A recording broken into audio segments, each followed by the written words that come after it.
Billy got it bumping. Leg drop, boot to the face, we won't fold. Quick to put a dude in this place, he out cold. With a tombstone, grapple the waist, get laid flat. Can't escape, nowhere to go, the cage match. It's on now, when I spot him, it's no problem. Everybody stone cold till they hit with the rock bottom. Sharpshooter, I won't miss him like Bret Hart. Like Al Snow, they gon' need him a head start. I just might catch a better body than Mickey James. Get acquainted with the name, we bringin' the pain. Like Kane in the ring, all I see is red. Paul era, Undertaker, I can see the dead. John Cena putting hands in your face. 10 DBS, keep a milli on the waist. B2TF, better stay in your place or get smacked down, play it safe. What you talking about?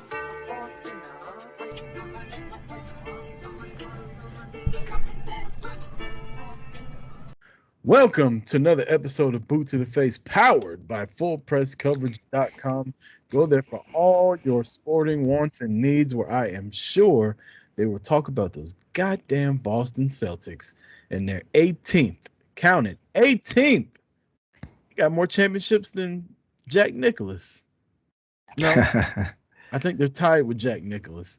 But they win their 18th NBA championship with a dismantling 4-1 of the Dallas Mavericks, and the Boston Celtics are your NBA champion.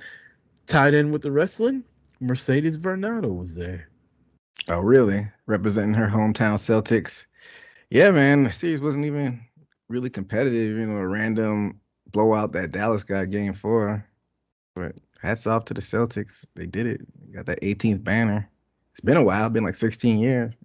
This may be a little biased, but I feel like the Knicks would have gave them a better run at it than the Pacers and the Mavericks did. Had Jalen Brunson not broken his hand. Styles make matchups. I mean, with the Mavericks, they may have stylistically had the favorable matchups on the way to the finals because they didn't look competitive at all in the finals. And who knows, maybe Jokic, shout out to Joey DeLone, maybe they would have gave Boston a better fight, you know? Probably not. I don't think anybody was giving Boston. When I say the Knicks would have put up a better fight, I mean they would have won 1, maybe 2 games, but Boston would. There was nobody beating Boston this year. Yeah, it seemed like the best team the whole season. Usually don't see teams run wire to wire like that. You know, it's just been interesting seeing the maturation of the team. I remember when they were like the baby Celtics when Kyrie didn't want to lead them, when he was being he wasn't sneak this in, but he was being passive aggressive. Now I know what LeBron had to go through leading these kids. Well, now they got a championship and you just got beat by them. So how about that? Yeah, I just don't like Boston. I don't know anybody on their team besides Tatum, but just Boston in general, racist ass city. Yep. Bunch of cocksuckers that live there. Shout out to Kristen Nielsen. I didn't mean that how it sounded, but she lives there and she's cool. So does JP. But yeah, the Celtics get the win, and now besides hockey, there's a couple games left in the hockey Stanley Cup final, man. There's nothing but baseball on for the next couple months. You got WNBA. Caitlin Clark has been the cat's meow lately. Can we talk about this for a minute? Because I feel like I don't get to get my opinion out on this Caitlin Clark shit. And I listen to a lot of opinions, and there's a lot of people on Twitter that I follow and a lot of people that I listen to. Like, I listen to Fox Sports Radio with Covino and Rich, and they're very opinionated on this. And I just want to call bullshit. Mm-hmm. You didn't know a goddamn thing about the WNBA before you started paying attention to Caitlin Clark. And everybody wants to say, well, she's the one driving the eyes to it. Las Vegas' team, they don't have Caitlin Clark. Every game is sold out this year. Correct me if I'm wrong, but Caitlin Clark doesn't play every game in Las Vegas, right? Nope, not at all. Ratings are doing pretty well, but also, like, it's basketball. These women been fucking hitting each other like this for years, and nobody said anything. But now, because we get a little great white hope coming through here, like, she ain't Diana Taurasi. She's a lot smaller than Taurasi was. But for whatever reason, everybody's jumping on the fucking bandwagon of, oh, it's racism and jealousy. No. It's called basketball. Have y'all ever played it? Most people who watch haven't. You remember how the Pistons used to do Michael Jordan when he was on his come up? Yeah, I mean, they created the Jordan rules for him, slapped him around. You remember how LeBron was getting hit when he first got into the league? Like superstars come into the league with all this fucking pomp and circumstance, and the people that have been there let him know you ain't just gonna come in here and fucking run the show. Like you're gonna earn what you get. So people that are talking all this stupid shit like LaShawn McCoy as usual, just do everybody a favor. Admit that you don't watch the WNBA. You never have. Now all of a sudden you are, and you're supposed to be an expert. Just kindly shut the fuck up. Hey, you said it pretty eloquently. This is such a nuanced conversation that we don't have time to have because race got played in it and people made it like almost a political battle too. I don't know how it changed from sports to a political topic, but I'm not even gonna dive into that. But you have all these people, the same people that are like, need to take women's sports more seriously, but then you want to say they should have put Caitlin Clark on for the ratings bump. Which one do you want? You want them to take the sport seriously, or you want the ratings bump? If you want the sport taken seriously, she's a rookie. Her numbers haven't been spectacular, and there are other qualified women to make the team. So You're talking yeah, about the USA basketball team. yeah, USA basketball team to be clear. So I don't know why people are all up in arms on it. If it get for ratings, whoop-de-doo. She'll be on there for the next 4 or 5 Olympic teams. And the people that are saying this don't realize that the ratings for the Olympic basketball team have nothing to do with the ratings for WNBA. Like the WNBA doesn't control who goes to the fucking Olympic basketball team. That's a completely separate organization that picks those. She's been around for a cup of coffee, 17 games or something like that, and she hasn't been the best. And y'all expect her to just be, well, what about when Christian Laettner played? Did he play? What he averaged like 4 minutes a game? I was way too young to even remember what happened with that situation. I know he made it. That's all I know. Yeah, he made it and did not play. He got in when we were up by 30. After Jordan and Pippen and Ewan and David Robinson and all them fucking dominated, then they were like, hey, Leitner, get in there and don't fuck up. And it was a wasted spot back then, too. Exactly. Fullpresscoverage.com. Go there where I'm sure they got a bunch of stuff to say about Caitlin Clark and the Celtics winning. EJ, what'd you do this weekend? Anything cool? I grilled out some. What else did I do? Man, these weekends be flying by. I can't even remember what else I did. That was on Sunday. What happened Saturday, though? You're a bit of a grill snob, though, from what I read on Facebook.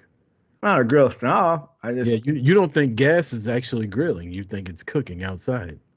I was just being snarky because the comments coming from the opposite end. But do what you like. I like the taste better when it's charcoal and wood when you have the offset smoker. But to each his own. Like I said, I have a gas grill myself. It's half.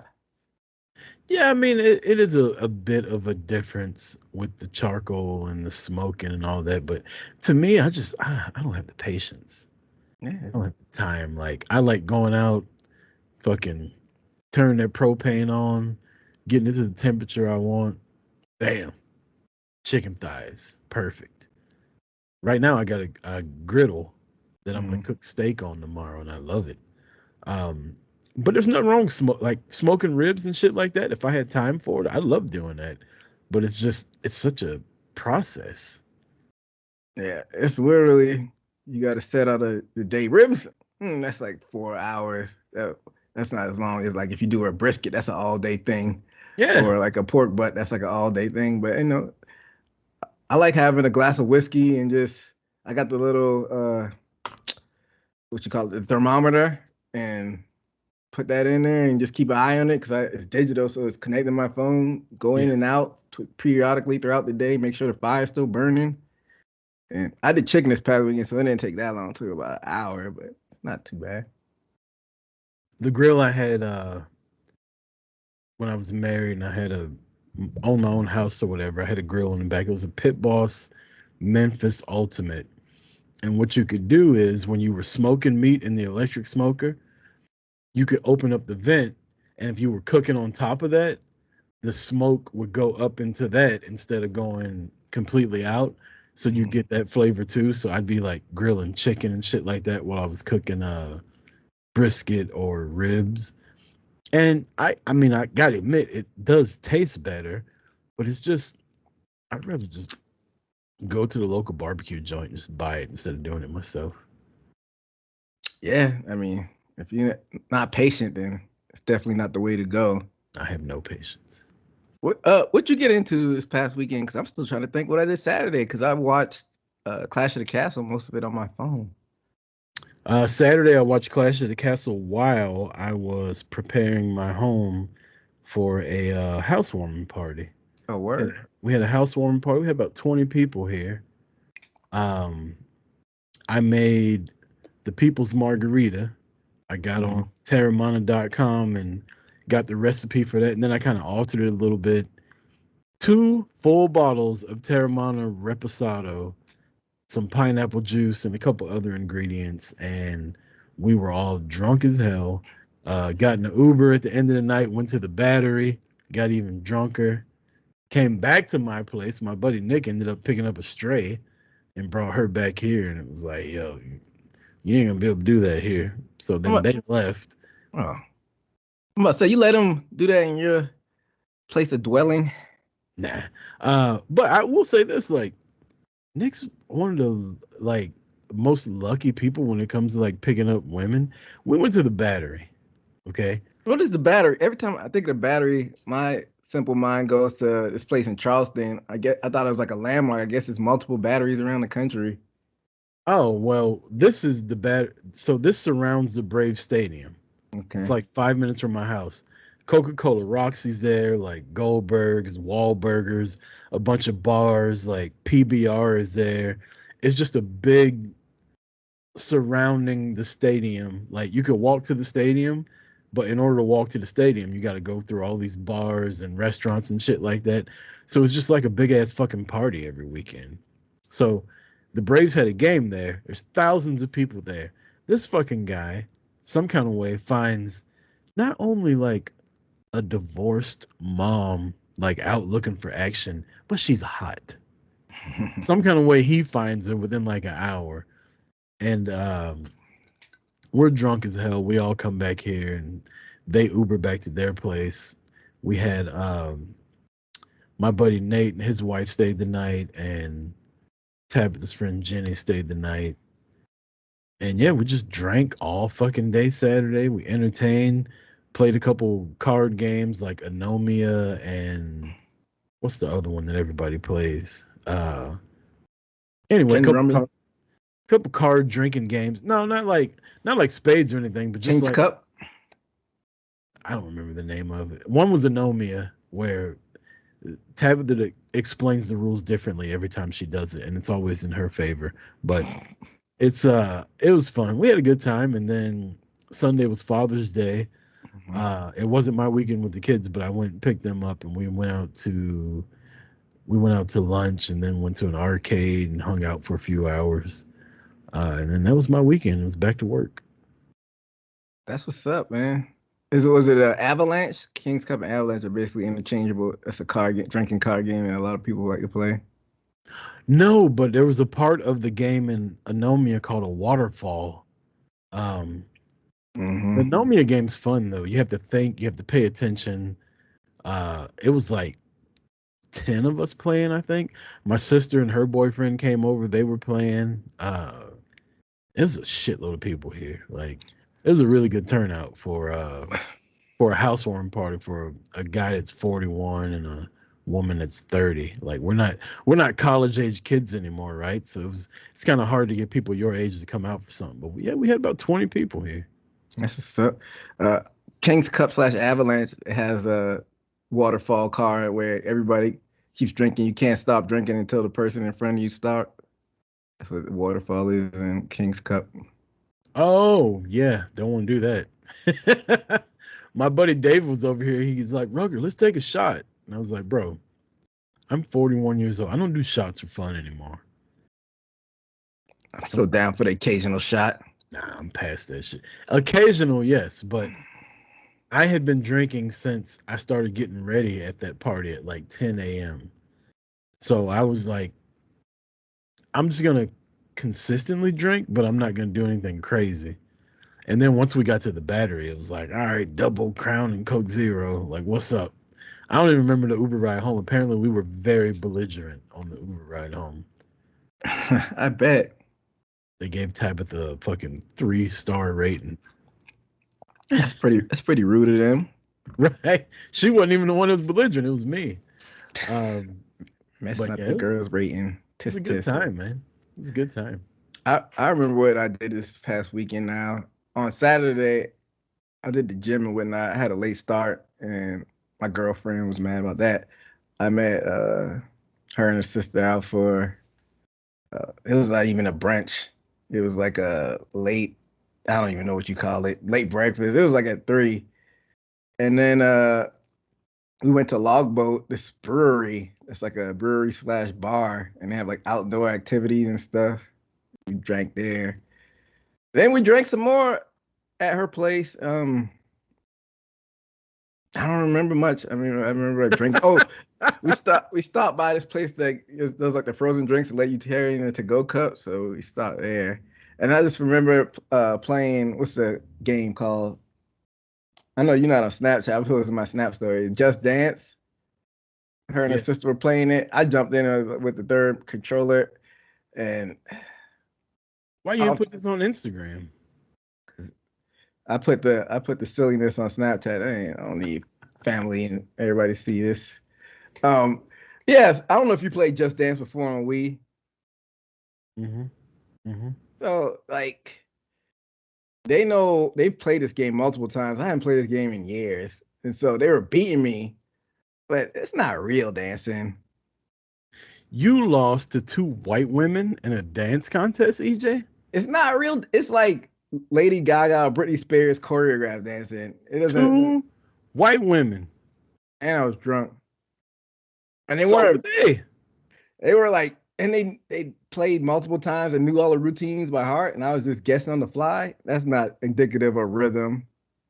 She'll probably never watch this. Not to disrespect their rhythm, but come on. Your black card's up for review. I ain't no black card up for review. Yeah, it's up for review. We're gonna have to. You're on the probationary period now. 2 white women beat you in a dance contest. It wasn't a dance contest. What are you talking about? It was a video game. Like what's it, Dance Dance Revolution, where that's dance contest. And when they're stepping on it robotically. No, it's not indicative of rhythm. Also. They had more rhythm than you. Okay. Don't lie to the people out there. The listeners want to know. I can only hear them coming through the speakers. Your girlfriend's sister single? She is. Y'all hear that? She older or younger? Older than me. I think she's like 2 years old. She's like 37. Oh, still in her prime. Hey, they shoot their shot if they want. I mean, I don't know how y'all gonna shoot the shot. Y'all don't even know EJ's girlfriend, but tell EJ that you want to know about his girlfriend's sister. Hey. She's gonna have a bunch of neck beards with fucking sweaty moles all over them. Whoa, man! These people support the show, and you're gonna talk. Hey, he's just joking, everybody. He doesn't think that of you, no matter how sweaty your neck beard is. They got that salt ring around their fucking shirt collar. Gross. Yeah. All right, EJ, you ready to get into some wrestling? Yeah, I'm ready to get some wrestling. But before we get into wrestling, I also saw Bad Boys 4. Did you see it yet? Yeah, I saw it. What weekend did it come out? 2 weekends ago, I want to say. I saw it the weekend it came out. I saw it a Sunday night. What do you think? I liked it. It was really good. I actually think Bad Boys has now got to the top of my list on buddy cop movies. I mean, usually when you have sequels, usually the second one is garbage. There's a handful of number twos that haven't, been garbage and are pretty good. Like Terminator 2 is probably better than Terminator 1, but Bad Boys, the four movies, you can't name a bad one. All of them been solid, which is Bad Boys 2 was that shit though. That was yeah, probably my favorite Bad one Boys out of 2. all of them. Yeah, Bad Boys 2 probably got one of the greatest soundtracks of all time too. Yeah. But yeah, I like the Bad Boys movie. It was kind of, it was a little depressing seeing Will and Martin being so old. Martin a little bit, but well, I mean, I feel Well, like he's aging gracefully. This is like nah, a that little spray he was doing on top of his bald spot, you can see that shit. I wasn't paying that closely, but yeah, it happens all the I mean, time. even in Bad Boys 3, he was doing fucking what was it? Cocoa bean or whatever on his beard. Yeah, the Beijing shit or Yeah. the spray. But yeah, it's when Martin and Will are in their 50s, it's like, damn, man, I grew up with these dudes. Like, I'm getting old. Yeah, they like almost pushing 60 almost. I think Will's only like 53. I think he's a year older than Jay-Z. Yeah, so probably right around there. Yeah, you're Martin's right. old. Martin looked good though. Martin lost a lot of weight, got into shape this time. Like the last couple movies, he's been a little hefty, but he looked good this movie. He heard the internet clamor. He's like, all right, keep talking. My boy Reggie came through. He was the MVP of the movie. No spoiler alert, but No yeah, he did spoilers. Yeah. yeah, he came through. Let's just keep it at that. I don't want people who did that like a Ryback or Seth Rollin spoiling movies online. No, fucking not Gargano. Who's the other one? Champa? Yeah, Ciampa Champa's did it. he spoiled fucking Avengers. He's like, just so y'all know, I saw the Avengers and Spider-Man died. Fuck you. What a dickhead. Right. That goes beyond wrestling. You're a cocksucker now. That's why I don't really go for Twitter. I don't really scroll through Twitter. If it doesn't pop up like on the first few screens, then I won't see it. I go to Twitter for a specific reason. I love Twitter. I know that's your favorite platform. Yeah, it's my favorite social media. And then Instagram, because I feel like I should be in way better shape by how often I watch women work out on Instagram. I Like, bet, man. like their calories should translate to my calories, the ones that they burn. That's funny. At least half of them, right? Because like I spend a lot of time watching women working out.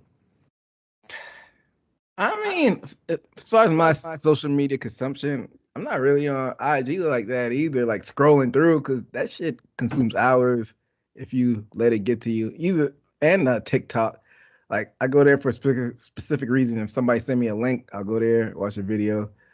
I feel like I scroll more on Facebook than anything. Like I sound like an old guy. Really? Facebook is my least gone to. Like I'll get messages in our group chat and stuff like that on Facebook, but like I'm rarely I might post something on Facebook like once a month. Yeah, it's usually like all the groups. Like I'm scrolling, there's a bunch of Carl stuff, so I'm looking at that messiness, and then there's a bunch of other groups that I'm a part of on there. I'll scroll through, and then even with that, I'll cut it off. If I'm over there, like if I'm seeing I'm on there for like 20 so minutes, I'm like, all right, it's time to get off there. But YouTube too, like YouTube, I go down a rabbit. Those are like the only two things that I actually go down a rabbit hole. Even though I don't go down a rabbit hole that often, like a YouTube and going down Facebook for some reason. I don't know. Maybe I'm different. Yeah, I'm sure people still. I mean, Facebook is still one of the top platforms for social media, so I don't think it's just you. But yeah, let's get into some wrestling, EJ. We've been fucking talking for 25 minutes now. What's going on in the wacky world of wrestling? Well, let's start with our weekly power rankings.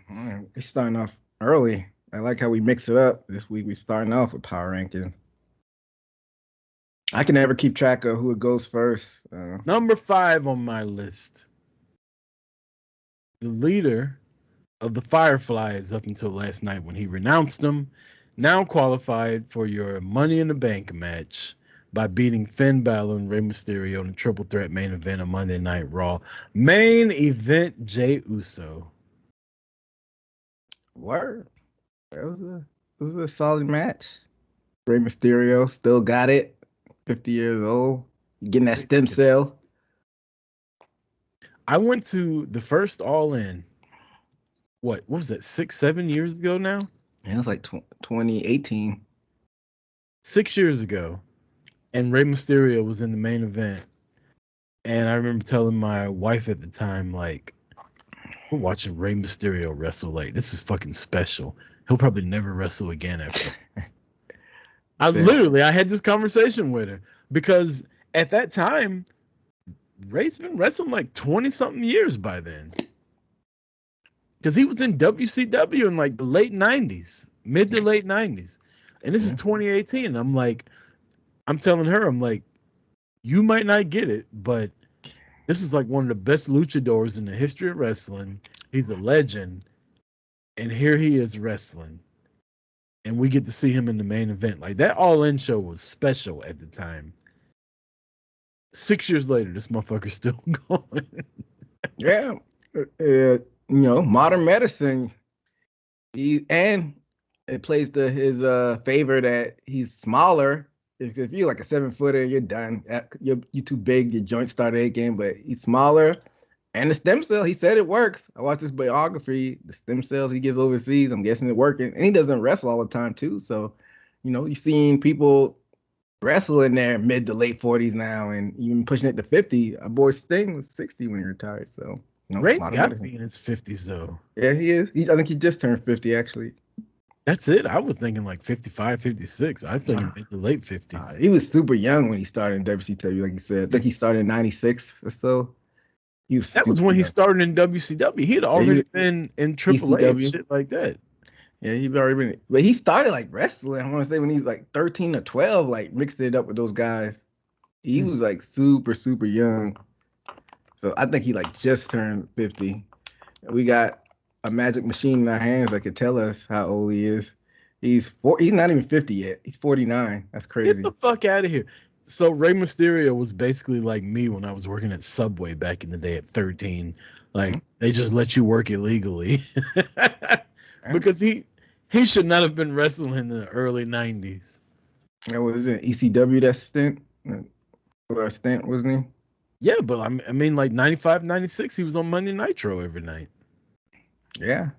That was 30 years ago. If he's 49 now, that's 18, 19 years old. So he debuted in ECW September 95, and he debuted in WCW June of 96. But he was in AAA before that. Started in 92 in AAA, so he's definitely working AAA illegally.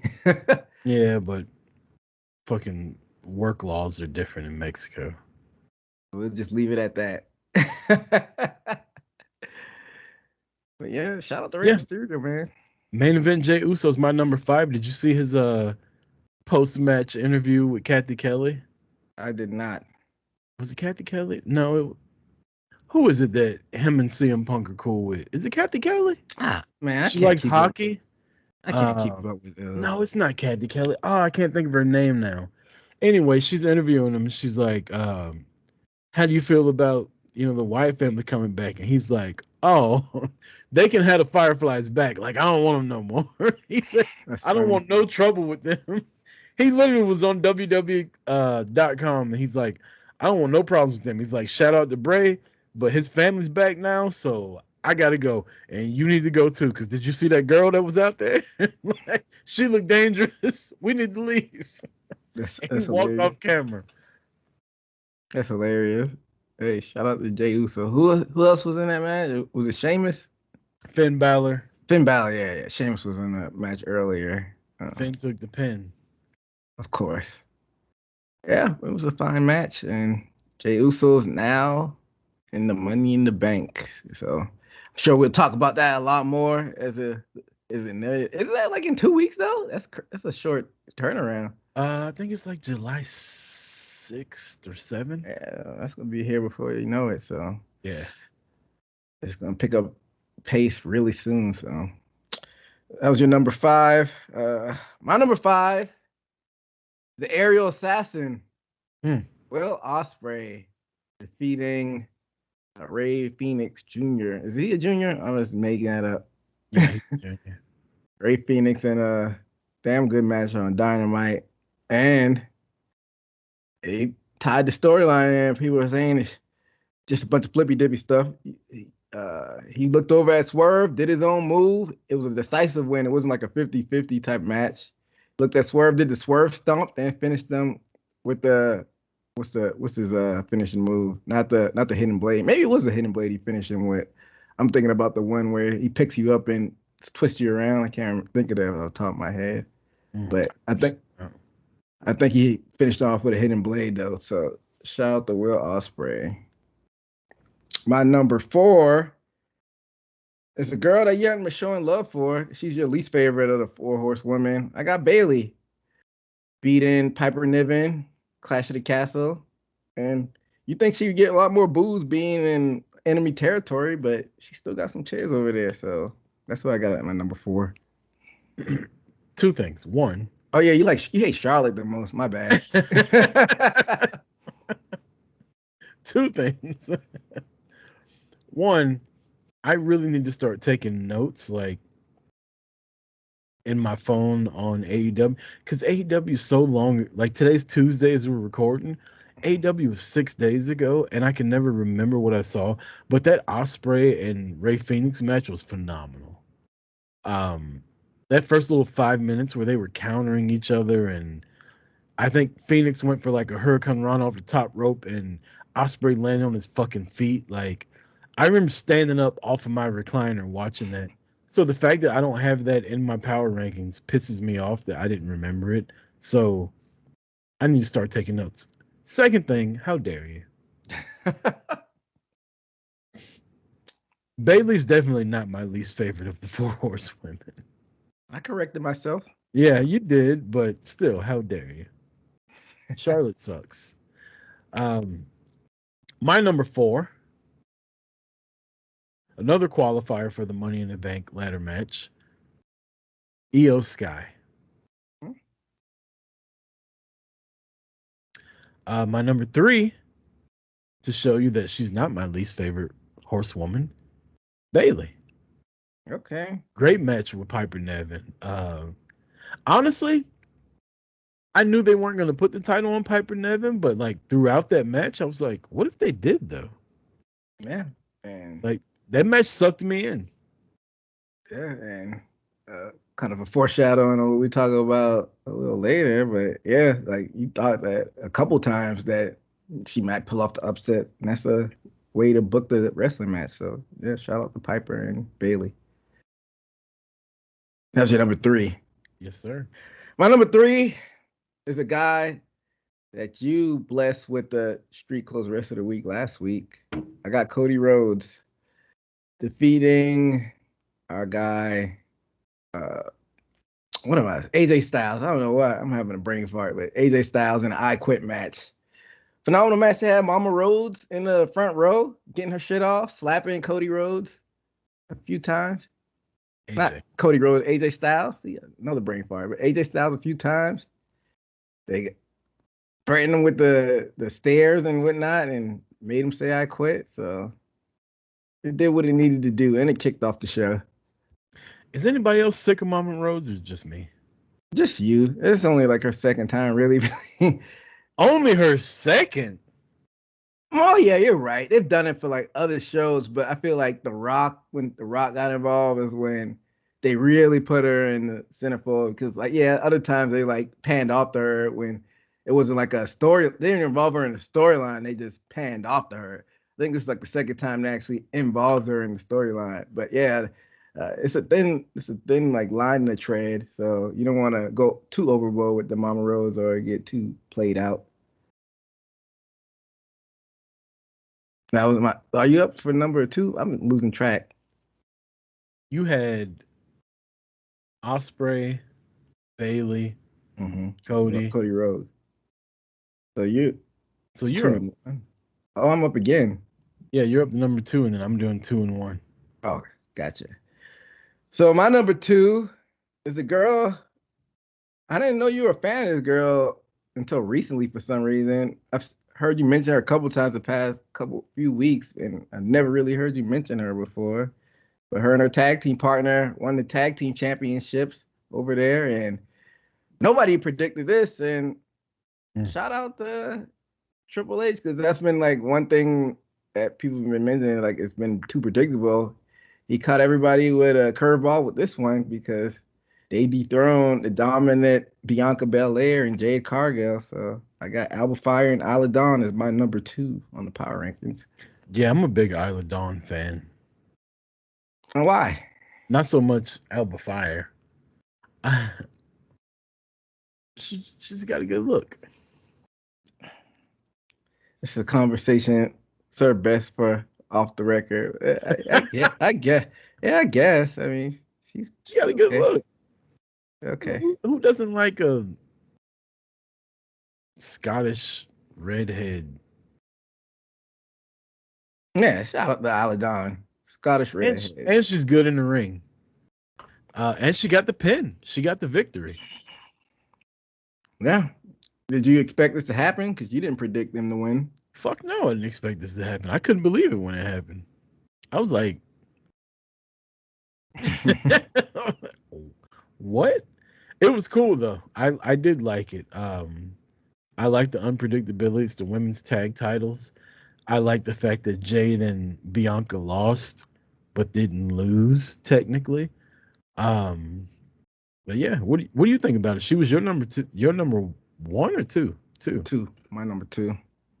Yeah, I mean that's what wrestling is. We all know it's scripted, simulated combat, so you got to throw in some surprises. Or if you get too predictable, then you're just sitting on your hands the whole time. So I like it, and we'll see what happens going forward. I'm sure they got to get their rematch, or what are we talking about?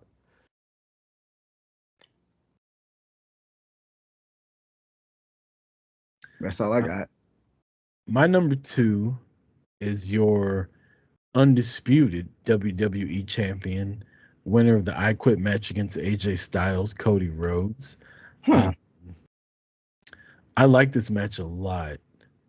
I really like the part where AJ went to do the forearm and Cody threw the chair at him and he fell off and then fell through the table. Because honestly, I forgot the fucking table was there. So that was a really good spot right there. And then AJ being a punk and being like, all right, he's about to kill me. And quitting. And then Cody still hitting him. I don't know why I like that. And then my number 1,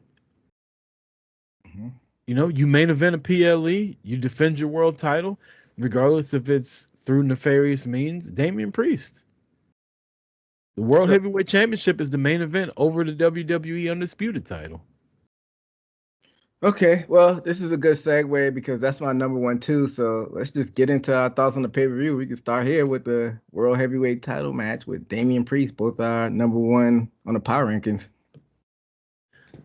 I won't lie, like I'm not a fan of Priest being the world champion, but he's had 2 PLE matches right now and they've both been really good.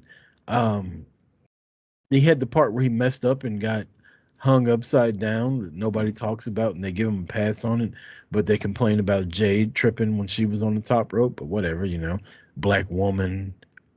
You know, I've been hearing stuff for both of them actually. Like I haven't heard shit about Priest, but if you have, hey, kudos, I guess. But originally, all I heard was Jade needs training. She's so green. She sucks. This is why AEW only did 3-minute matches with her. Like, shut the fuck up. Okay. So yeah, I've been hearing. I thought you saying you hadn't heard anything with Damian Priest. I've been hearing stuff about Damian Priest, but they've almost gave him a pass. He's done it millions of times, and then it's more so negative on when people were bringing up with Jay. So exactly, and that's what I'm saying. Like, not only is she a woman, she's a black woman, and so like these fucking neck beards with their neck moles and sweaty rings around their collars, like. If there's one thing they hate more than women, it's black women. So they're gonna fucking try to shit on her all she can.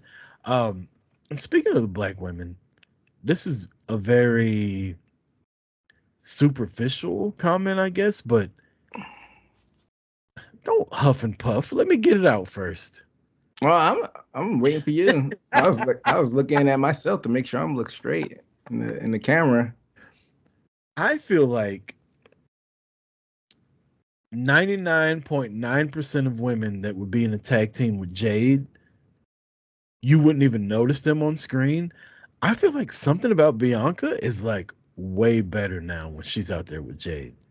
Just the physical presentation of it. Like, I don't know if she stepped her game up in whatever fashion she can, but like she just looks good standing next to Jade. I mean, they complement each other. They're both physical specimens, to say the least. So I get Right. what you're saying. But like if Jade was standing next to, I don't even want to name people to be rude, but like say Jade was standing next to Naomi, you'd be like, damn, Jade's a specimen. You wouldn't even notice Naomi. Or like Sky Blue when she was in the AEW, right? Sky Blue by herself, you're like, damn, look at Sky Blue. But next to Jade, you're like, get out of the way, Sky Blue. But when Bianca's next to Jade, like I can't help but look at Bianca. I don't even see Jade. And I don't know. It's something that I've noticed the last couple times they've come out. Like, and maybe that's why they're such a good team, because it isn't a jealousy thing or something like that. It's just two fucking badass women teamed up next to each other, and they're like hyping each other up and cheering for each other instead of one being jealous of the other one getting all kind of attention. Yeah, I feel like I noticed both of them equally though. But I get what you're saying. Like you said, 99% of anybody standing next to Jade would be outshined, but Bianca Right. holds her own, and that's a good thing.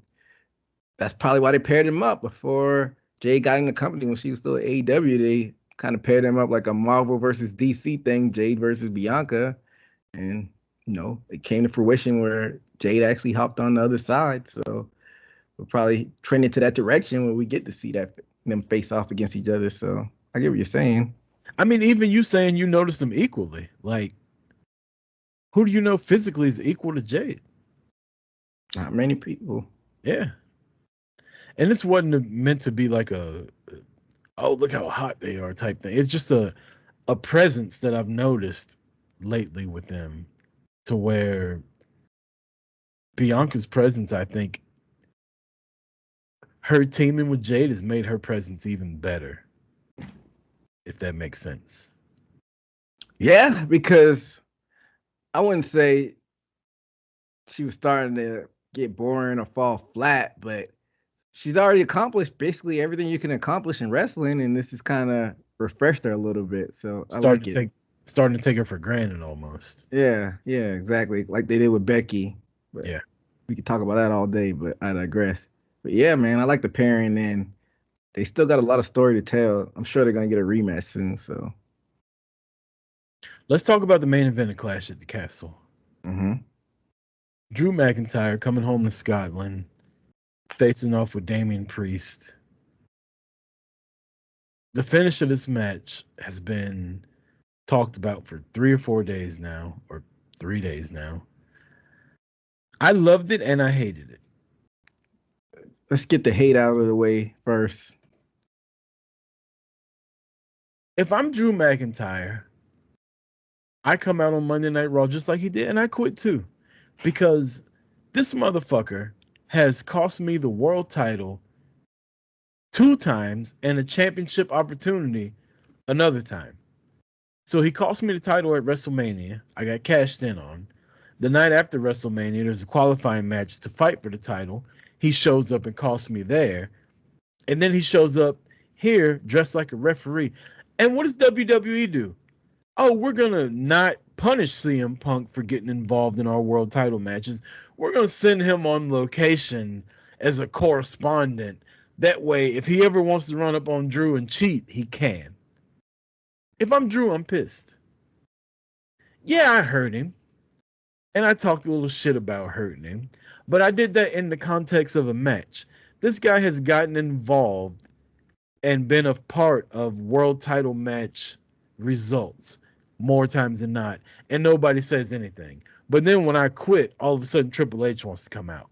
Be like, where you going? Well, fuck you. Where were you at when this motherfucker was running out there dressed like a goddamn referee? So that's what you hate about it? Yeah, I hate CM Punk.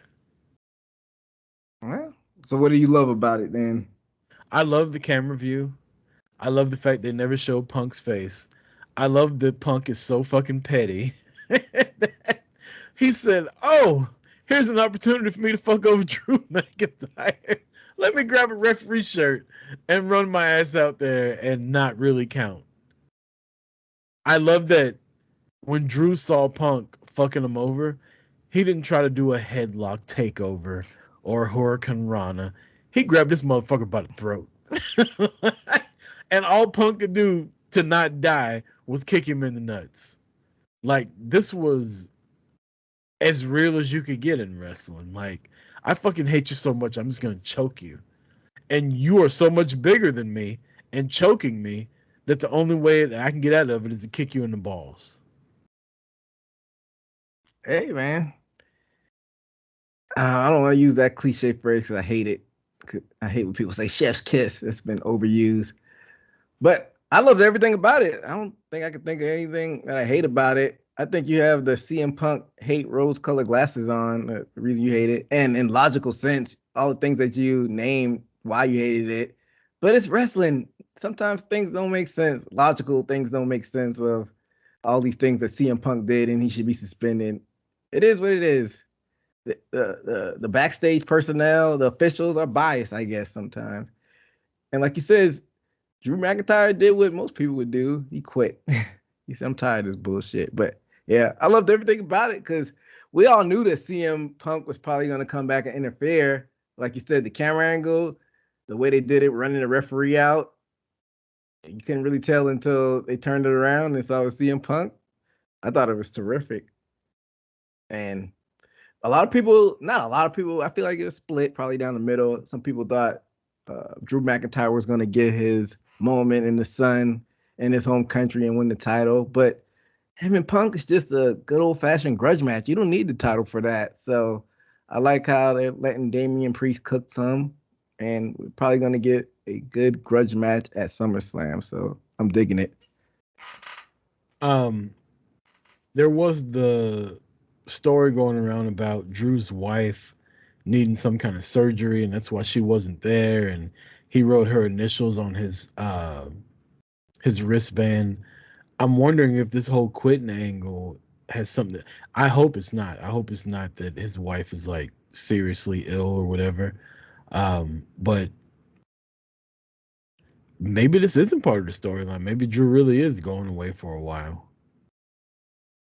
So yeah, first off, let's hope that, like you said, she's not seriously ill. But if she is getting some type of surgery, and maybe she just wants her husband by her side, so maybe he needs just 2-3 weeks just to be by her side while she recovers, and he'll be back to heat up for SummerSlam. So let's hope that's the situation it is. He'll be back to Claymore Punk off the ladder when he's trying to win Money in the Bank. So you think CM Punk, that's what he's gonna declare on SmackDown? I tell you what, CM Punk scanned those fucking barcodes and realized the Wyatt family was showing up. That nigga said, "I'll be on SmackDown this week." That's hilarious. I that was the spot where I wasn't watching. Did he ever have smoke with Wyatt in the past? No, I don't think so. Not that I know of. Because Punk didn't leave till 2014. Wyatt got there in 2013. I'm surprised they didn't cross paths. Nah, Shield and the Wyatt family finally feuded, but I don't think Punk and Bray ever fucking wrestled. To be honest with you, just off the top of my head, I could be wrong, but from my memory, I don't remember them wrestling ever. Yeah, but it feels like they were just shooting shots all over the place, no matter what kind of affiliation or past you had. But yeah, man, I mean, I wonder if CM Punk is cleared. I'm sure he's gonna declare that on Friday, but he don't need to be in no damn Money in the Bank. As brittle as he is, just save him for SummerSlam. Yeah, I enjoyed Clash at the Castle. I'm a big fan of these fucking late afternoon PLEs WWE's doing. Like, fucking keep it going. I know we talked about UFC Dana White saying that WWE's gonna move back to Sunday, and the rumor is we're gonna get a pay-per-view here in Atlanta, Bad Blood, in October, and that date is October 5th, which is a Sunday night. Well, So we could start seeing Sunday PLEs coming back as early as October. I'm hoping that's wrong. I'm hoping it's October 4th because I'd like to make a weekend out of it, get some good tickets, go down to State Farm, get shit faced, and stay at the West End or something like that, and just make a weekend out of it. But if we start going back to these Sunday night pay-per-views, I'm keep all the non-Big Four pay-per-views overseas. I feel like. yeah, because if they are overseas, then you won't get them on Sunday. You may get them on Sunday, just be Sunday afternoon. But if you get them on a Saturday, they're gonna be Saturday afternoon, and UFC basically runs Saturday night, so it wouldn't be any conflict as far as Saturday goes if they run it overseas. So I don't know. I don't know what they're gonna do, man. And then you got SummerSlam next year in 2 Minnesota. nights. It's gonna be 2 nights. Tragic. Yeah, I guess it's just the way of the world now. But we'll see how it shakes out. Yeah. Let's get the street clothes wrestler of the week, EJ. So, who went first last week?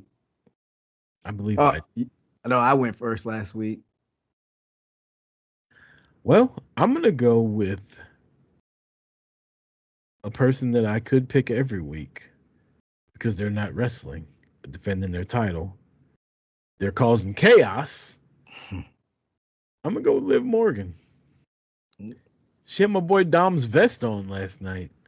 Had Dom unzipping that thing in slow motion. Damien comes around the corner like, yo, what the fuck? I'm just trying to get my vest. What a Jezebel. What is she doing? She told that boy, Happy Father's Day, Daddy. That would have been it for me. Harlot. That's a wrap. To hell with Rhea Ripley. All right. Dom's newly wedded wife is like, all right, y'all getting a little bit too good in these little acting roles. Y'all need to back up a little bit. Not for nothing, man. Dom's wife is hot too. I don't think I've ever seen her. I saw a picture of her the other day. They were posed up. She is a really pretty lady. Right, shout out to Dom. The boy doing well for himself. That boy got the juice. Like Welch's. What else you have on besides the stolen vest? A thief. Little skirt, some heels, little halter top underneath the vest. It don't take much for Liv Morgan to be street clothes wrestler of the week. She's a good looking lady. I didn't know you were that big of a fan of Liv. I thought you were more of a Mandy Rose fan. Mandy Rose doesn't wrestle anymore, EJ. I'm just saying, back when they like basically came in at the same time. I was, but Liv's kicked it up into another gear. You know, if Mandy was to come back right now, I'd have to think about which one of them I'd like the most. Hey, you never know, man. That old OnlyFans money might start running dry. She might come back. Not from the shit I saw. Okay, so y'all could do your own research on Twitter. On Twitter. I don't Twitter. pay for shit like that. Not for the shit I saw on Twitter. You just to clarify. Just to get that clear. But yeah, I don't think that money's running out anytime soon. Hey, whatever. Neck bed is making judgments. I don't pay for it, but if I did, what are you gonna do about it? At least I know how a real woman smells. Oh. So what we say Liv smells like? I don't know. Peaches and rainbows? I don't know. Spice and condoms, I think it's what we You said that. I didn't say that. You said that. We're a team, EJ. No, that's you. We're boot to the face. We're a team. We're like the bloodline. I'm not going down with that shit. No, we're like Judgment Day. We're like the Wyatt Six. I'm like Carlito in Judgment Day. I'm just an affiliate member if we go in there. We're like the Wyatt 8.5. I don't even know what kind of connotations you mean with 8.5, but let's move on to my street wrestler of the week. My street wrestler of the week is a guy. I mean, his triumphant return out of nowhere. We don't get surprises. Maybe Triple H is like reading what fans are saying on the internet, and like it's too many back in the Vince era. It's too many times where they announce John Cena's returning, and you don't get that surprise pop. The ratings are what they are now, so they might pop a small rating, but wrestling's always been about surprises. So I got to give my boy Seth freaking Rollins street clothes wrestler of the week. He had the all white get up with the gold trim, looking like Tommy from the Power Rangers. So A little fedora on, didn't he?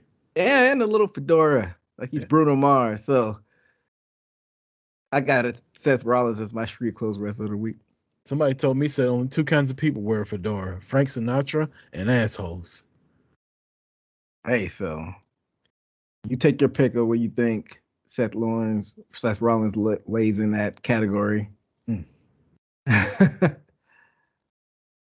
But yeah, shout out to Seth Rollins making this return to action.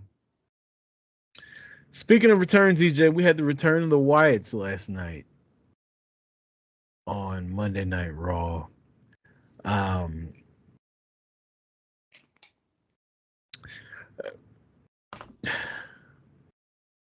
I think I'm gonna have a differing opinion than most people do on this. Is it a hot take? I don't know if it's necessarily a hot take. I just think it's trash. That sounds like a hot take to me because people were jizzing all over it once they saw it last night. Look, man, it's a Bray Wyatt angle without Bray Wyatt. That's one. Two, the thing that I never liked about Bray Wyatt was all these storylines and all that shit were cool, but then he had to wrestle. And when the bell rang, because at the end of the day, wrestling is about wrestling. I didn't like it. You know who I don't give a fuck about seeing wrestle? Dexter Lumis. I don't even know who Joe Gacy is. Eric Rowan got fired twice from WWE. Nobody cares about Eric Rowan wrestling without Luke Harper. Nikki Cross, she was a superhero. That was cool, I guess. Bo Dallas was running around NXT telling people to Bo leave. That was as over as he's ever been. At the end of the day,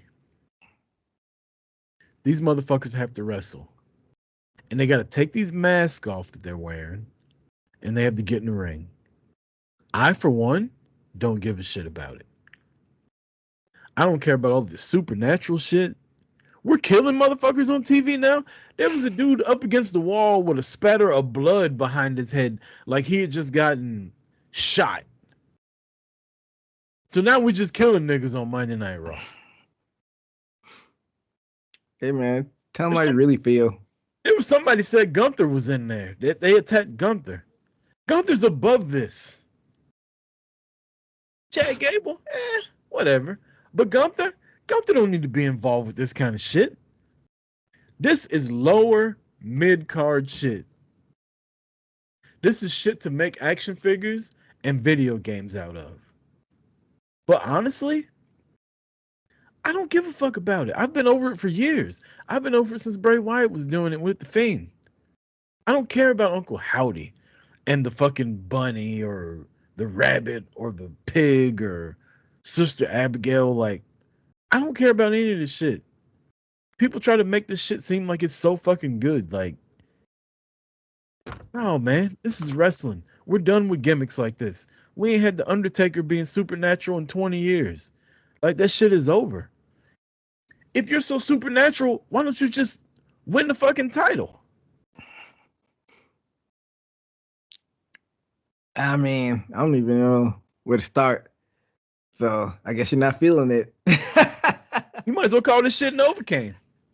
I don't feel a goddamn thing with it. So I get what you're saying with the supernatural stuff, but I like the creativity of it. I mean, at the end of the day, WWE is the storyline company, and this was intriguing going off the air. I think it was a little bit hokey, with like you said, people having blood on the wall and acting like they were dead. Like, come on, what are we doing? But I like the creativity aspect of it, and we're going to tune in for next week to see what happens with it. So I say wait and see, let them cook a little bit to see how it plays out. But looking back at the history of Bray Wyatt, rest in peace to Bray Wyatt, but it always got hokey. And like you said, when the bell rung, he he wasn't a bum in the ring. I'm not going to make it out to seem like he was a bum in the ring, but I never said that. It just never translated. His character, it's hard to translate supernatural in the ring, because if you're supernatural, why aren't you winning every match at the beginning of the bell by using your supernatural stuff? And it's just hard to go week to week in wrestling matches with the supernatural stuff. So I don't want to just shit on it immediately, but we have examples of how it could go, left and not be good. Because think of the person on the other side of the ring. Like, if I'm wrestling them, like, it doesn't make me look good going against the supernatural person because most likely they're going to book the other side strong and just end up beating me. That's what happened with Bray with the Fiend. That he was just beating everybody and it was impossible to beat him. So I'm going to give it time to see how it plays out, but I'm cautiously optimistic to say the least. Two things logically didn't make sense. One, the cameraman. Mm-hmm. You went backstage after Nikki Cross was crawling across the floor. All right. One, I'm done. Like, I'm putting the camera down and I'm clocking out. It's already 11 o'clock. I've done my work for the day. Nah, I'm gonna take my camera. I'm gonna go backstage. I'm gonna see all these people that have been murdered and all these weird motherfuckers sitting around with masks on. And I'm gonna keep walking through and then follow Uncle Howdy up. Didn't make sense to me. Two, the interview we talked about with Jay Uso earlier. Motherfuckers just got murdered on TV. And Jay Uso and Kathy Kelly are standing like 35 feet away, cutting the fucking interview. Okay, now you're making a little bit too much sense. We it's wrestling, so you got to take a little bit of belief out of the situation and put your imagination. But I get what you're saying. But at the end of the day, do you really give a fuck about Dexter Lumis? I thought they dropped the ball with him. I thought it could have been a really cool thing. Like you said, Supernatural doesn't work, but they could have made him like, I've never seen the show Dexter. Didn't you watch Dexter? Mm-hmm. Why didn't they could have made him a serious, menacing heel type character? It was like a straight up creep. They turned it into comedy, and so I think it's beyond recoverable unless they revive it with this. But they could have made him like a really creepy heel, believable. It's a menace, but they went the comedy route. Who is Joe Gacy? I guess you weren't really watching it during 2.0, huh? He was Bray Wyatt light in the beginning, and then it kind of veered off the path of what he originally was. He's like a cult leader.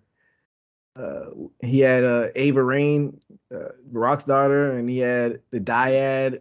Yeah, with the grizzly young vets, yep. And he was like a creepy. Oh, he started off with the Brock Lesnar wannabe, who they were touting, Parker Bardreau.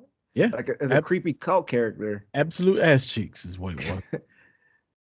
So right? That's who Joe Gacy is. You tell me how excited you are to see Eric Rowan wrestle. Not really, but like you said before, it's all about the storytelling, though. What about Bo Dallas? You excited about seeing him in a match?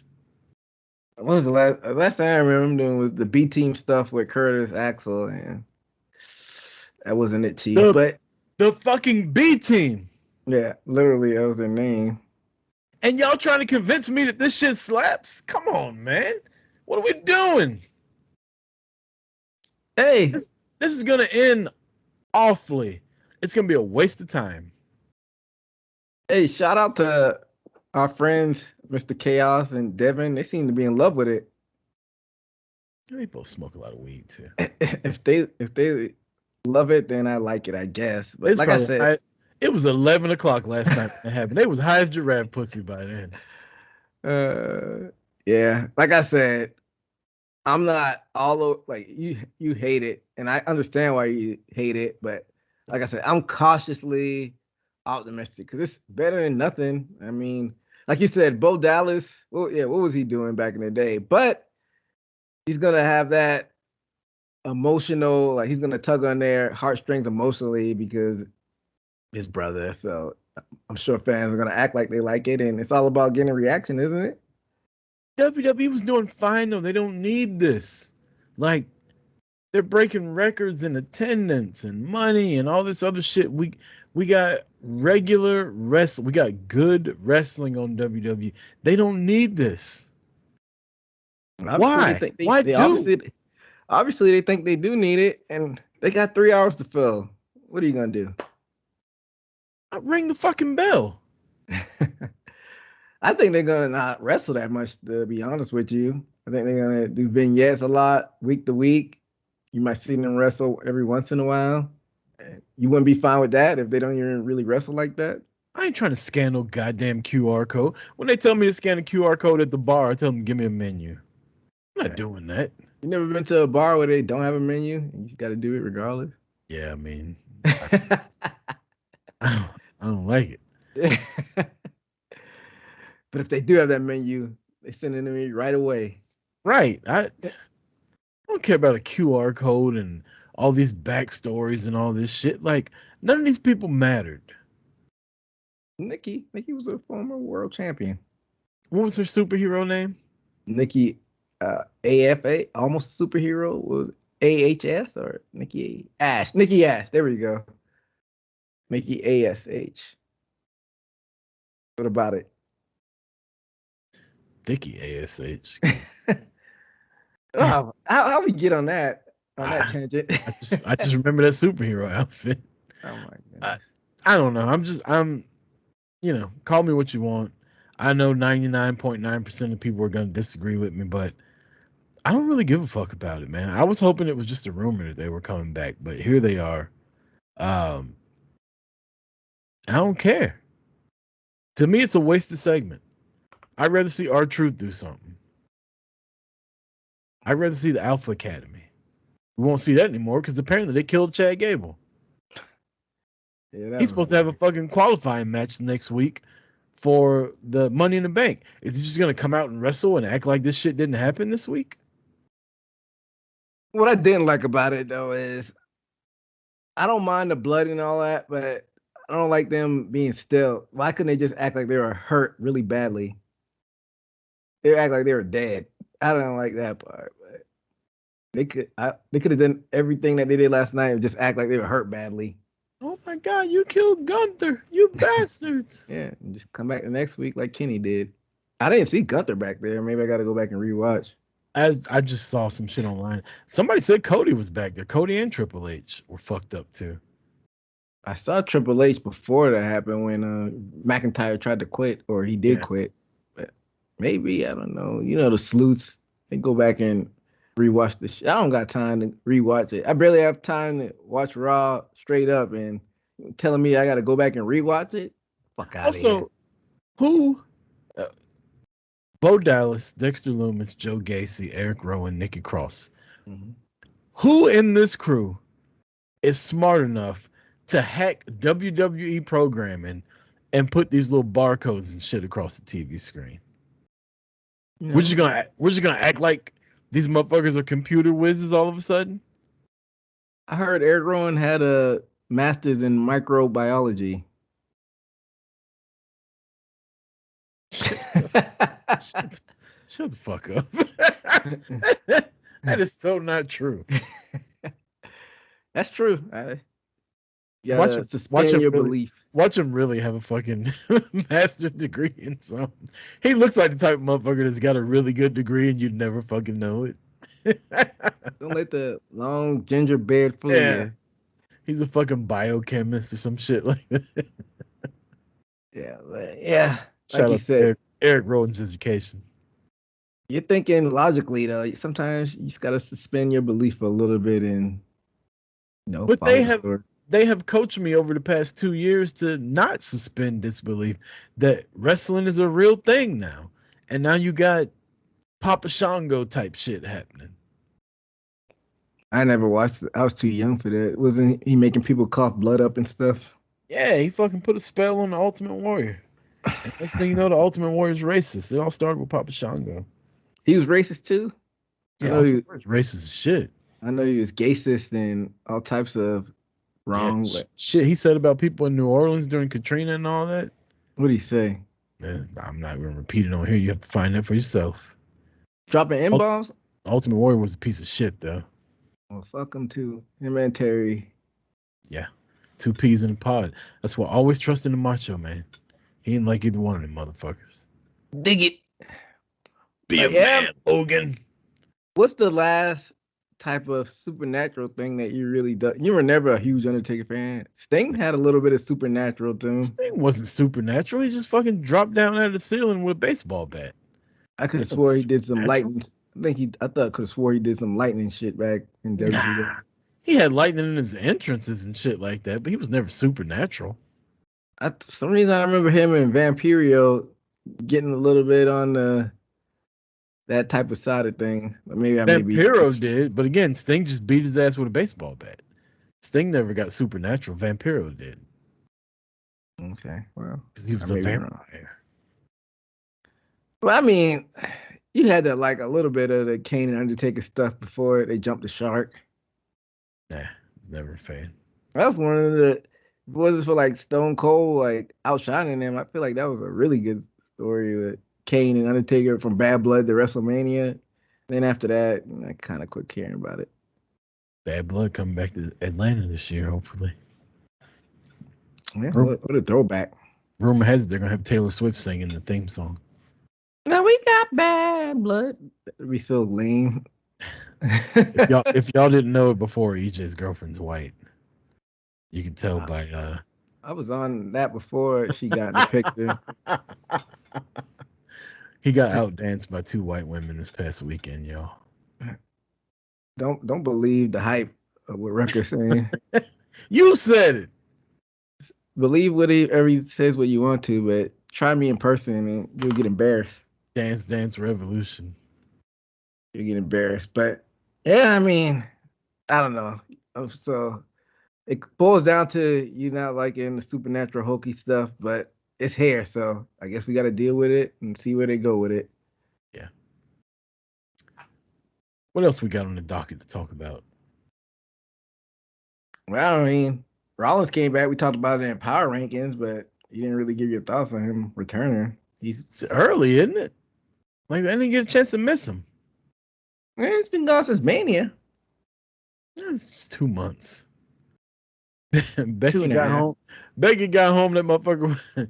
We were talking about Bad Boys. Remember how Martin retired and he was fucking up stuff with the ceiling fan? His wife's like, "You need to get out of the house." Becky's like, "You need to go back to Raw. You're getting on my goddamn nerves. Your knee is fine." That's hilarious. Yeah. Like you said, I guess it's only been 2.5 months. It seems like Mania was a long time ago, though, but early April. Yeah. Is this a one-off or is he back for good? He's getting a fucking title shot at Money in the Bank. Yeah, but is he leaving after he gets the title shot? What is there really for him to do right now? I don't know. I didn't think we'd see Seth till after SummerSlam. So for him to be back already, like, I guess he figured we got a lot of momentum going. I don't want to fucking lose my place in line. I better get my ass back out there. But I thought what Seth did during WrestleMania, like on a bad knee with a torn meniscus and what do you have, a torn MCL and all kind of other shit, like to go out there and wrestle 2 times in 2 nights and keep that storyline going. Even The Rock said he was the MVP of WrestleMania. Like, take your time, man. Take some time off. Didn't he get the minor surgery done with the meniscus? He did, but I feel like take a little extra time off, even if you are ready. I don't know. It just seems really early. Like we didn't get a chance to miss him. Yeah, but did you watch it live? Yeah. Did did it like the surprise not make you smirk a little bit? Him coming Yeah, I out? mean, for the first like 13 seconds, I was like, "Oh shit, Seth is back," and then I was like, "Damn, Seth's back already." Yeah, I Oh. mean, he could have gave us more time to miss him more, but maybe he He's wanted not to come back. he's not needed right now though. Like, He's there's not. plenty of people at the top of the card that he could let get their shine on, and he comes back, you know, the night after SummerSlam. That's only a month and a half from now. But I just True. think I think it would have hit harder if he would have stayed away until the night after SummerSlam. I don't know. It's just a bit early for me. But I'm not gonna complain about Seth Rollins being back. Like, he's one of the best wrestlers in the world. True. And I know we'll make our predictions in a couple weeks for Money in the Bank, but and I hate fantasy booking, but obviously I don't think he's gonna beat Damian Priest, but I don't think Damian Priest is gonna beat him straight up. So do you think what happens at Money in the Bank will like go into the next thing that Seth is gonna do? The outcome of Money in the Bank is gonna not predict, but like lay out his next steps and how he moves in the company going forward. Well, you know, the first person that the Fiend feuded with was actually it wasn't Seth Rollins, it was Finn Balor and Daniel Bryan, but he won the title from Seth. Um, so it could be something with the Wyatts that cost him from winning the title. That I'll probably start jumping on your bandwagon. Like, what the fuck are we doing if they do that? Maybe that's why he came back. That's the only thing I can think of really right now because, like you said, everybody else has got their own thing going on.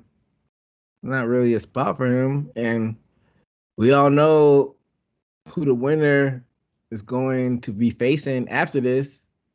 I mean, spoiler, I think Damien's gonna win and he's gonna face Gunner at SummerSlam. So maybe he is gonna do some Wyatt family stuff. We all saw that happen. Like people went from cheering Seth Rollins to booing him after that. Yeah. I don't know. Like I said, I'm willing to give it a chance. But yeah, I guess shout out to Seth Rollins. Like you said, maybe a little bit early, but he's still one of the best wrestlers in the world. So I guess the more the merrier, so to speak. I will say this, they at least gave us there's a plethora of options they could go with for the world. I mean, you got Money in the Bank coming up. You got Seth versus Damian. You got Gunther waiting in the wings. You got whoever wins the Money in the Bank waiting in the rings. You got Punk and McIntyre, who easily could end up being the world champion eventually in a couple, months, to where they're feuding over the title. Or is one of them going to cost the other one the title again before they finally get their feud? Like, there's a lot of top heavy stuff going on the Raw side. And over on SmackDown, you just got Cody. Yeah, he's running thin over there. But something we haven't talked about yet. The Bloodline attacked them after the match. Yeah, it just doesn't hit the same. What do you mean? You know how to rep them today? The Bloodline shirt for people that are listening to audio. I got my Bloodline shirt on. It's not like Roman was standing there and started swinging on him. It was just Solo. Like, we watched LA Knight beat Solo all fucking year. Like, We got Roman Reigns at home, which is Solo. we got Roman Reigns at home. We got the Wish version of Roman Reigns He don't disrespect Solo like that. and the Usos. I was just saying he's the homemade hamburger patty. He's not McDonald's. He got bell peppers and shit sticking out of it. Yeah, big ass onions on Wonder Bread.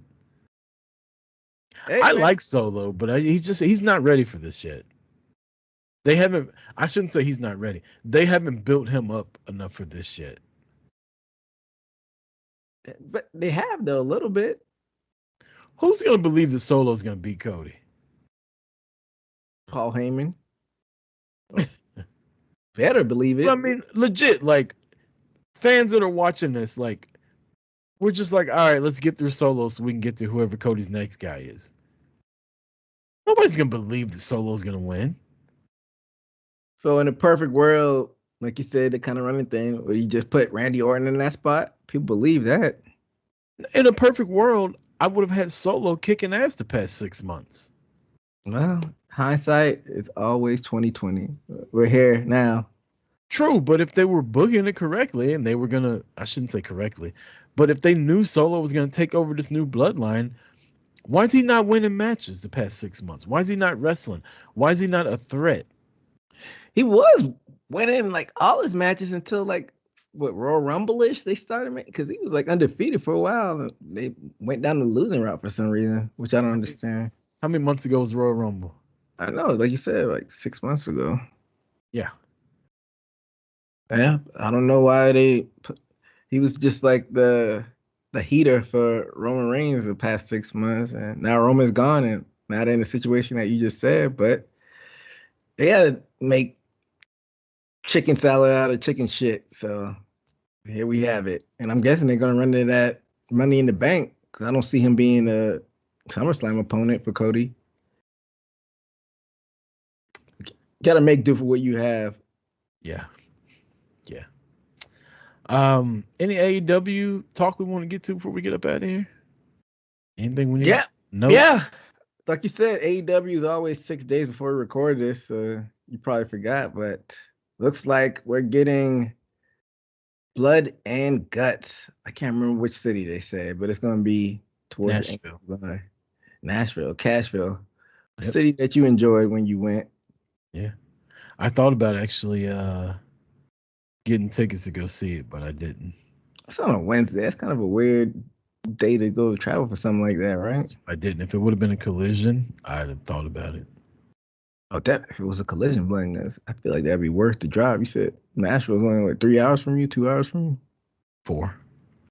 Yeah, I'd make that trip if it was a Saturday, but yeah, Wednesday is a bad day to go. But so far, I think it's the Bucks, Okada, and Jack Perry, but it's supposed to be 5-on-5. I don't think they named any of the people on the other side.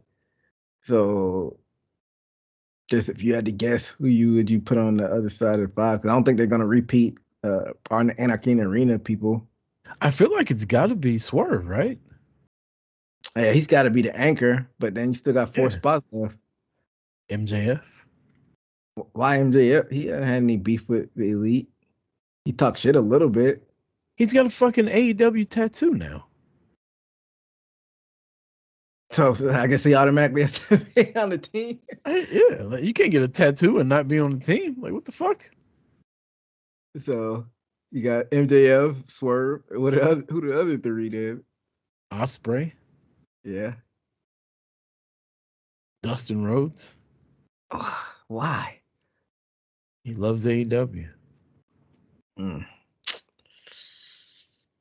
There's still one left. Moxley. He's always been. I don't know about the Dustin pick, but yeah, I would. Yeah, I was bullshitting with Dustin Rhodes. I think Bryan and Moxley. Moxley. That's a hell of a team right there.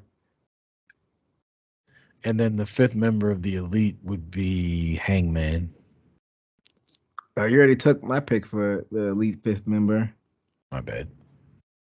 No, I'm gonna keep it. I'm not like I can't pick it too. But I might have not thought of this by myself. So if I'm stealing from somebody else's show or podcast, I apologize. But if that is Hangman in that 5th position, how about Osprey getting screwed over somehow? I don't know. It might be the Don Callis family, it might be by somebody else at Forbidden Door. How about you get Osprey versus your boy Ricochet? Oh. All in. You get Swerve, Hangman, all in for the title.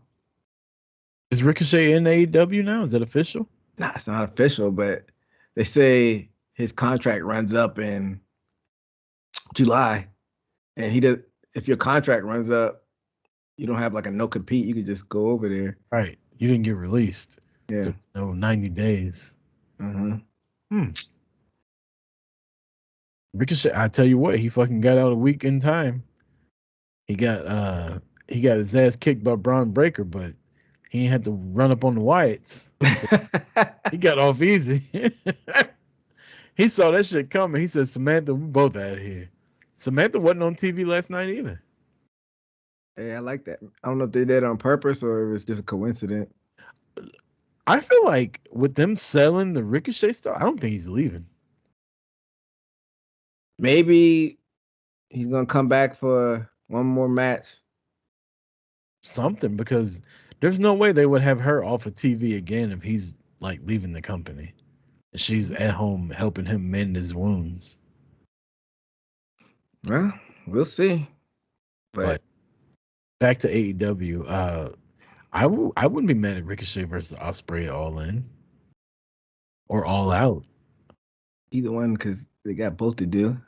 What I don't get is, I understand how over Ospreay is, and you got to strike while the iron's hot, but they act like Swerve is some scrub. Like the fans still aren't hot for him every week. Why are people such in a rush to put that title on Ospreay? Why not let him cook with the international title? He's still young. He got time. Like, why are they in a rush to give him the world title? I don't understand it. And it is probably by internet fans, but it's by like quote unquote journalists and broadcasters I'm hearing. Like, why are they in such a rush? Ospreay is Ospreay. He's gonna be over unless he goes Hulk Hogan on us. Like, I don't see the fans just going cold on Ospreay out of a sudden. I think Swerve beats him. I think so too.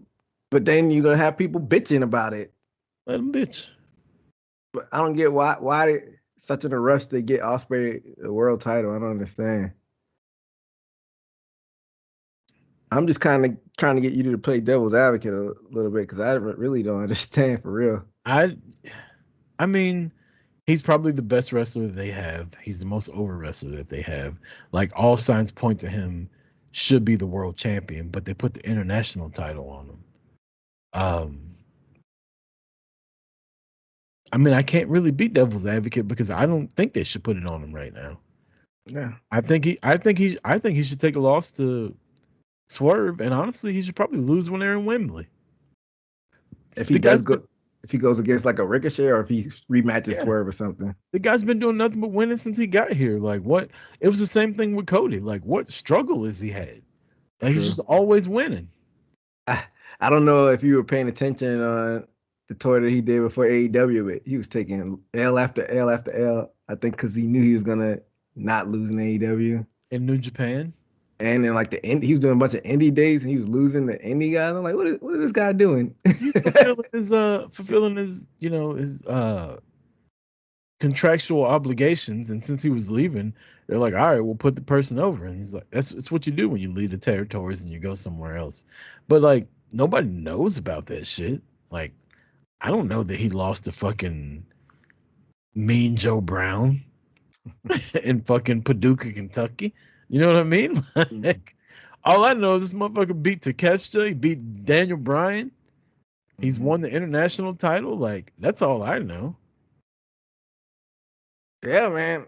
I think Swerve beats him too. I know we'll make our official picks next week or whatnot, but yeah, I mean, you don't have to cut the legs from underneath Ospreay. I mean, not Ospreay, Swerve, just to make Ospreay look good. You could let both of them flourish. And it's Swerve. I'm predicting Swerve beat Ospreay, but he doesn't have to do it straight up. I mean, they still had really tied the Don Callis family story up. You could do it that way. It's definitely going to be some Don Callis shit involved in the finish. So, yeah, that's the storytelling that y'all want, that the people are saying put the belt on Ospreay. There's your story. He doesn't win it straight up. Have him have some struggle. Yeah.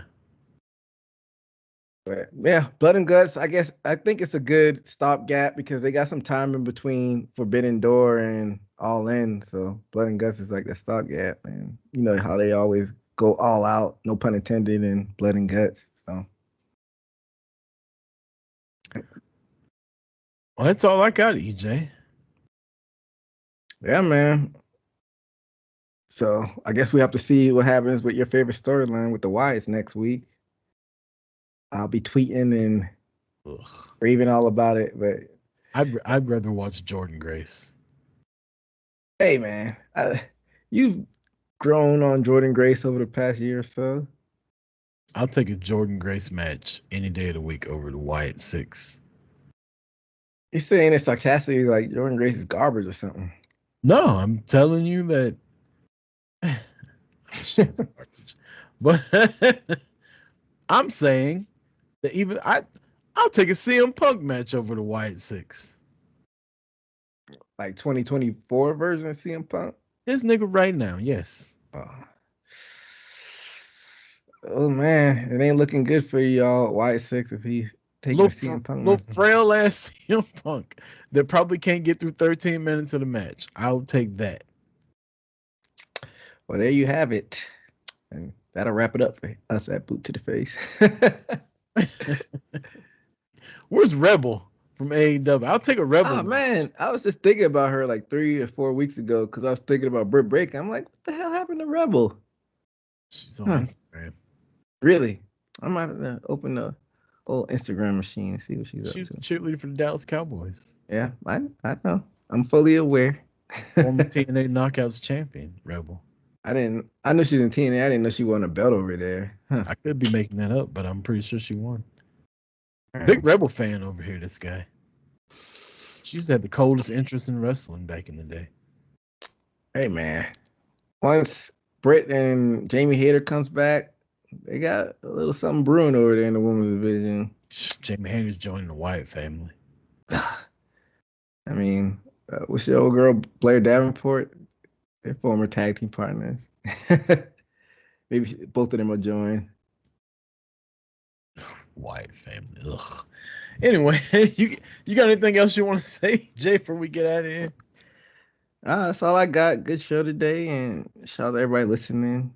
Subscribe on YouTube. Go follow us on Twitter. X, I guess it's called now. Instagram, all that good stuff. The TikTok, EJ's putting those dope ass videos out there for us. Yeah, go follow us on TikTok. Those numbers have been pretty good, so go to our TikTok and follow that as well. I don't have anything else, EJ. So for EJ Reed, I'm Chris Rucker. This has been another episode of Boot to the Face. We will be back next week, where I promise you we will talk more AEW. Until then, for EJ Reed, I'm Rucker. Peace.